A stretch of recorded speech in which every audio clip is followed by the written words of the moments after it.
Lanceuse d'alerte qui travaillait à Revenu Québec considère qu'elle a été congédiée illégalement après avoir dénoncé de mauvaises pratiques chez son employeur. Et Véronique, aujourd'hui, elle veut faire reconnaître ses droits. Exactement. Marie-Josée Noël a été engagée comme comptable à Revenu Québec à compter de 1992. Sa carrière s'est très bien déroulée. Elle a été promue en 2011 comme conseillère en éthique organisationnelle émérite. Qu'est-ce que ça fait, ces conseillères? C'est qu'elle formait les employés de Revenu Québec en éthique. Elle était donc une sorte de vigie à Revenu Québec. Elle aussi devait fournir des rapports d'analyse sur l'éthique à Revenu Québec. Et ce qu'elle me raconte, c'est qu'elle a découvert quelque chose en 2018, de mauvaises pratiques s'apparentant à la corruption, dit-elle. Elle a dénoncé tout ça à son gestionnaire et c'est à ce moment que ça s'est mis à mal aller pour elle. Elle a subi du harcèlement psychologique à répétition pour finalement se faire congédier en décembre 2021.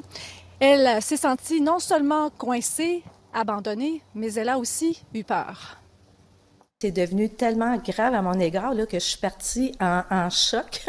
J'ai eu peur, puis je suis partie dans ces conditions-là après avoir averti les ressources humaines dans quelle situation que j'étais, puis je leur demandais dans mon courriel où puis-je parler de ma perte de sens au travail, parce que depuis que je les ai à ma chaîne de commandement, leur attitude a changé et je crains les représailles. Donc, Madame Noël a été, comme je vous disais, congédiée en décembre 2021. Elle se bat devant le tribunal du travail. Elle s'est aussi battue devant le tribunal administratif du Québec et son dossier sera entendu devant le Conseil de la justice administrative.